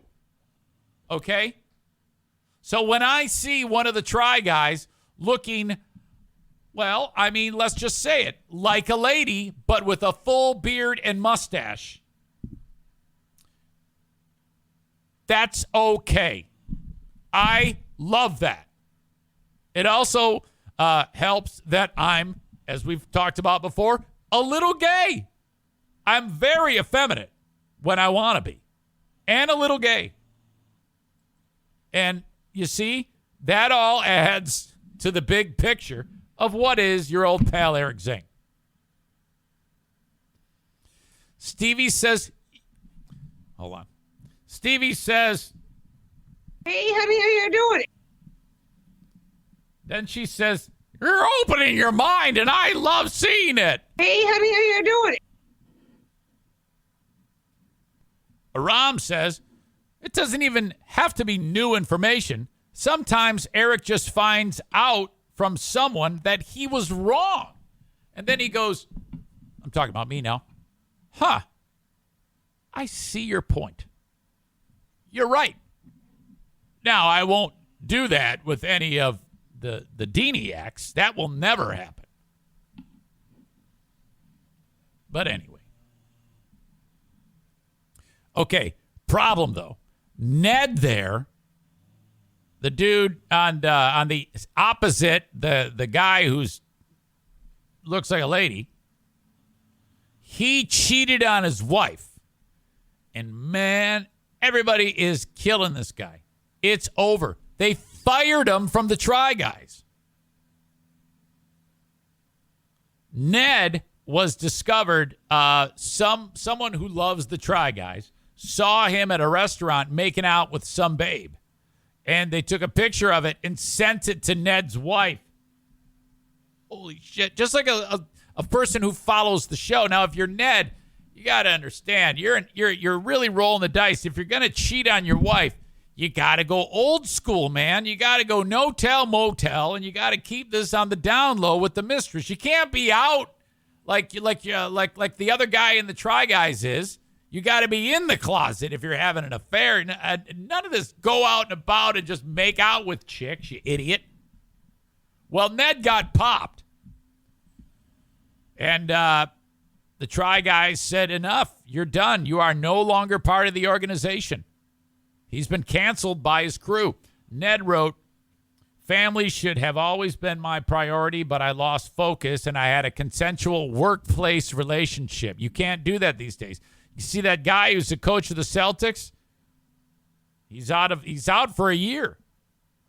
I'm sorry for any pain that my actions may have caused to the guys and the fans, but most of all to Ariel, his wife.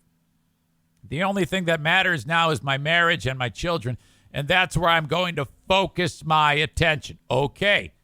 So he's out, and I think that if you are going to try to fix a relationship after you cheat, and you lose your job because of the affair, I mean, that's a real smack across the face with, that's a rock bottom moment. That's a wake up call right there.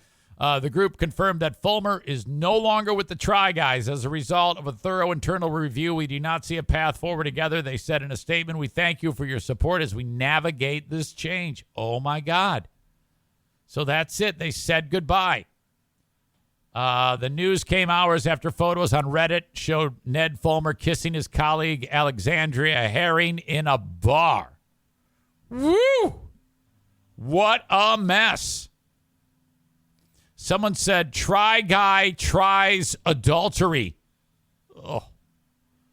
The person who discovered them and posted it to Reddit. Isn't it a wonderful time that we live in where you can be out and about at a restaurant, you're making out with your side piece, and while you're making out with the side piece, the kiss can start. Someone can take the picture. Before the kiss ends, millions of people have now seen it.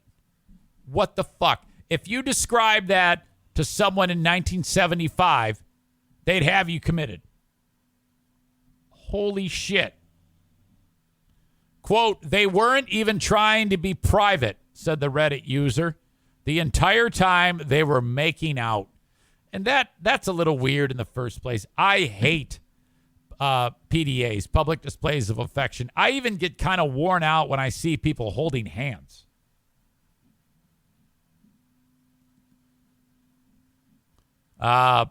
Twitter confirmed Try Guys was the top trending topic on the platform on Tuesday. Another Reddit user said they had seen Fulmer and Herring attending a Harry Styles concert together on September 1st. All right. So now the guy's got to go back and try to fix it with the wife. Do you ever pay attention to people who get caught in affairs and then somehow, through the grace of God, the relationship gets salvaged? Somehow, like a combination of the guy's like, uh-oh, and then the woman, like, through a high level of grace, brings him back. It could be vice versa. It could be on the other, I'm just using this as an example. And then she, brings him back.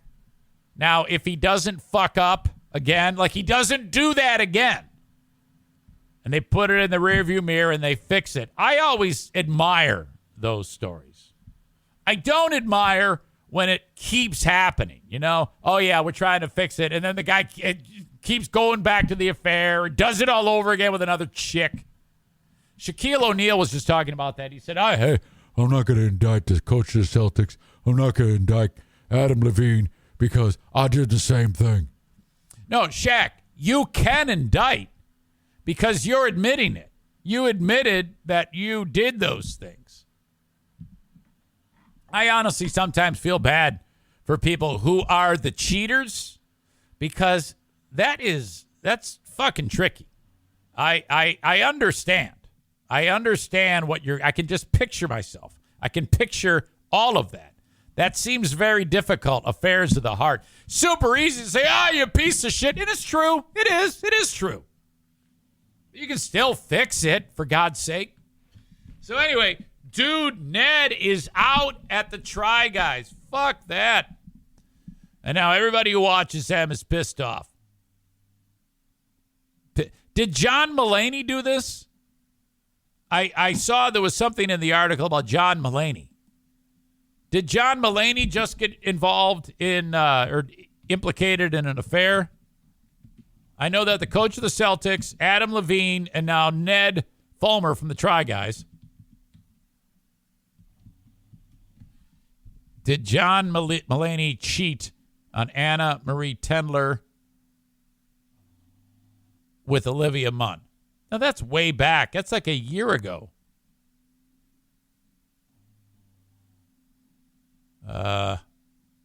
Anna Marie Tendler breaks silence. My God, she's an absolute doll. After her ex-comedian John Mulaney got out of rehab, he announced that he was divorcing Tendler in May. However, he did not actually file for divorce until July, when he surprised audience by saying that he had started dating actress Olivia Munn in the spring and that the two were expecting a baby together. Mulaney and don't fucking unpack this. Screw it. I don't care. I don't follow enough to know. It doesn't matter. Goodbye, Stevie. I love you. Thank you. She's got to go. I got a work conference.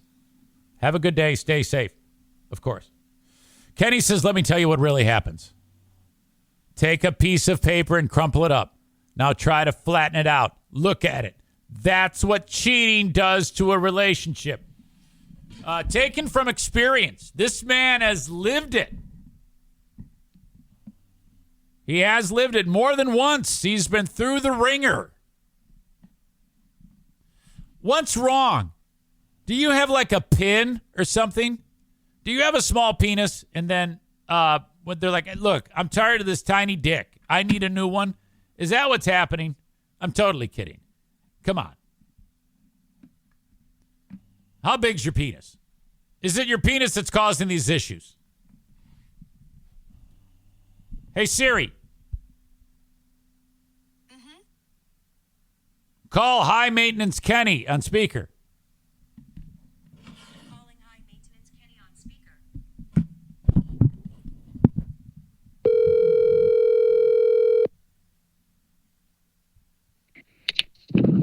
Good grief, man. How big's your penis? Tell me. Tell me how big your penis is. What? There's got to, something's wrong. It's got to be your penis. Oh yeah, it's all me. It's all my fault. Okay. Tyler writes, take that with a grain of salt though about the paper. Kenny is, after all, a bigot and ignorant. That dude's funny, man. Like, almost every comment Tyler ever puts in there is hilarious. I know it. And high quality sniper hit ratio, because sometimes people might throw out a joke and it's just like, 1 out of 5 is funny. But I think he really has a high. I think he'd be an excellent writer. Like sometimes comedy shows, there's a person writing jokes, like Jackie the Joke Man Martling would write a joke out and give it to Howard. And then Howard would take the credit for it. But I just like reading it and saying, Tyler writes, Yeah. You describe me. I'm like 1 out of 5, right? You're actually, you have a higher hit ratio than you think. And you actually make me laugh out loud. You have done that, you fucker. Yeah, yesterday. I like it when it catches you off guard like that. Oh, it makes me angry that I'm laughing. All right, that's Kenny. Funny. You have a good day, okay? Oh, I'm going to have a great day. I'm happy to hear that. I got big plans. All right, good deal. All right, later. Later. I didn't want to ask what they were. He wanted me to ask him.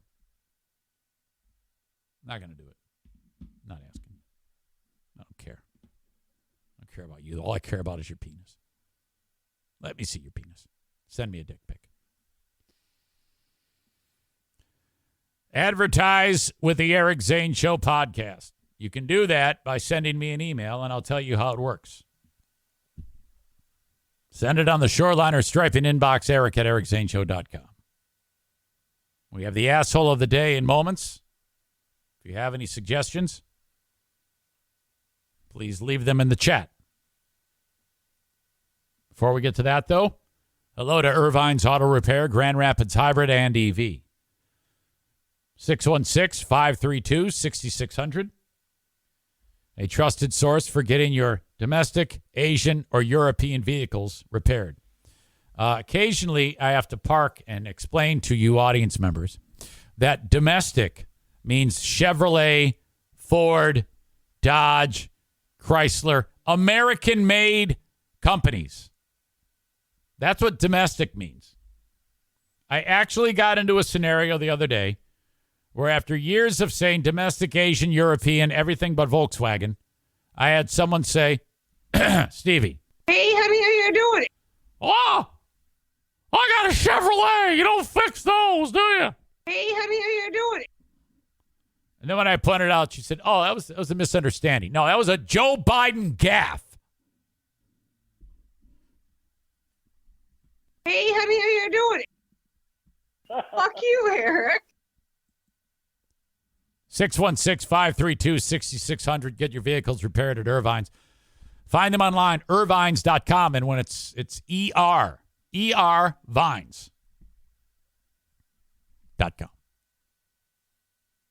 One more day in the rip-roaring festival of Vaccine Awareness Month, September.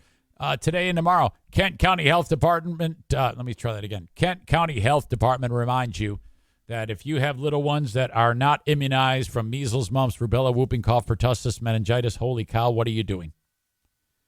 Get those kids immunized today. accesskent.com/health is the website. Click on immunizations, and off you go. They also have information about the WIC program.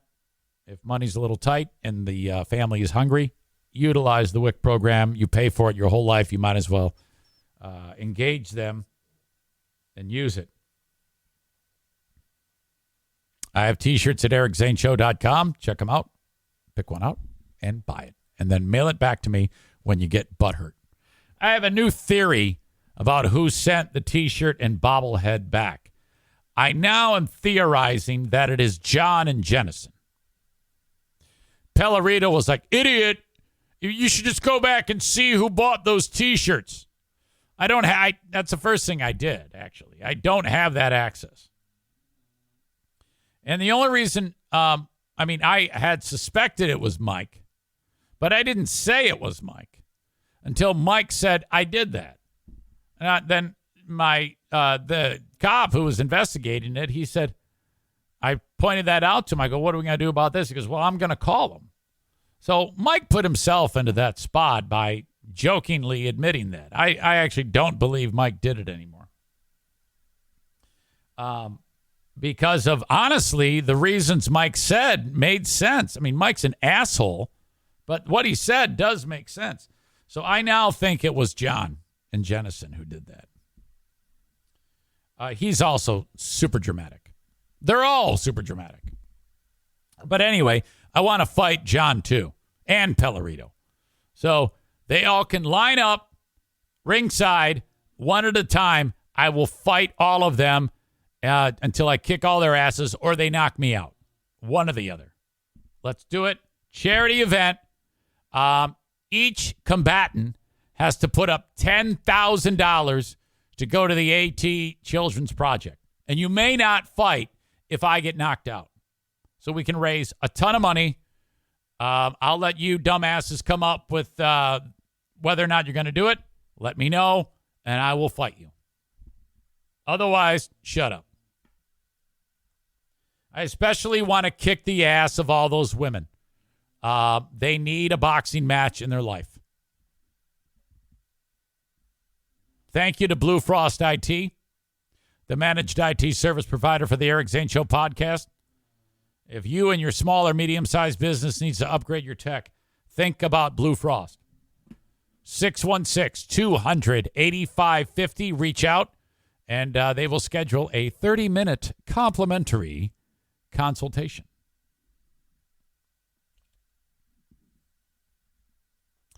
All right. One more, and then we have the asshole of the day. There's comedy this weekend, starting tonight. Josh Blue is in town Thursday, Friday, Saturday in West Michigan. FullHouseComedy.com. Go see a comedy show, FullHouseComedy.com. Comments, questions, concerns. Nick, the electrician, says, what size T-shirt was it? If it's extra small, it was Nick. No, Nick's a big boy. Nick is about 5'1", but he weighs about 389. He is morbidly obese. And he looks to be about 57, 58, but he's 20.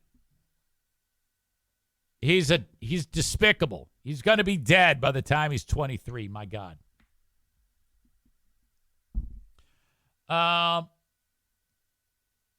John and Mike are completely different sizes. Of course, it would be that know-it-all fucking... Of course it would be that know-it-all fucking idiot, John and Jennison. Oh, yeah, John and Jennison's a huge dick. Huge dick. Stevie says the fight would be Andy Kaufman style. Aram asks Kevin, have you been booted from their group? Wear your dad's tube socks and shorts for the boxing match. Great idea, Jimmy. Jimmy's quite a character, too, on the Ben and Eric Patreon podcast.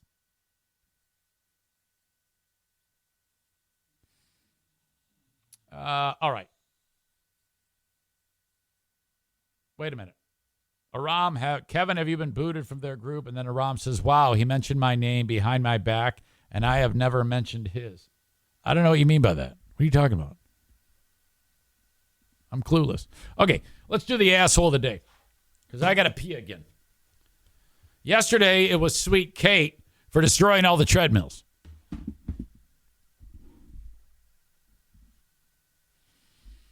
All right.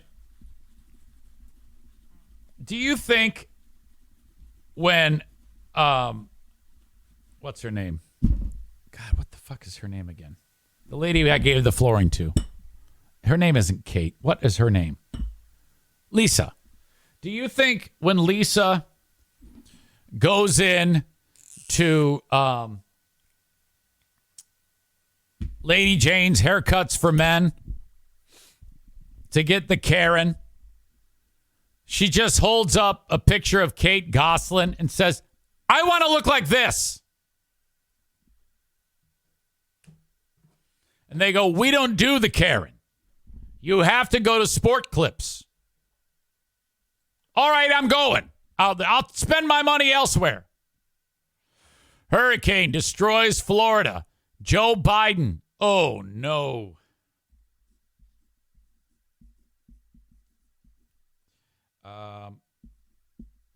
The asshole of the day is White House Press Secretary Karine Jean-Pierre. Oh, my God. And then she has the nerve to get mad at people and refer to them as rude because they're pressing her about Joe Biden's brain being made of meatloaf. Oh, my God. What the fuck is going on here? Ladies and gentlemen, this is the conclusion of the Eric Zane Show Podcast. Thank you for being part of it. If you've enjoyed it, please consider donating $5 or $10 a month to keep the podcast growing on Patreon, where I over-deliver on the amount of content that you can possibly get. 15 plus hours for you on Patreon. Have a good one, folks. Till next time. Thank you. Bye-bye. Tired of long waits and rushed care at the ER and urgent care clinic? Next time, stay home and let Dispatch Health bring the power of the hospital to you. I call Dispatch Health. A care team of medical professionals actually come to your house. They're the same caliber of people that you would see if you were at a hospital or an urgent care. Dispatch Health can treat most non-life-threatening emergencies. They can do the x-rays, they can do stitches. Urinary tract infections, blood test, urinalysis, ultrasound. It's almost everything that they can do at the ER. You never feel rushed. They're there for you and only you. I felt like their only patient. And it costs no more than a trip to urgent care because Dispatch Health is covered by most insurance, including Medicare. See if we serve your home at dispatchhealth.com. Dispatch Health really went above and beyond. It's wonderful to have care come to your home. House calls are back, and they're better than ever. Learn more at dispatchhealth.com.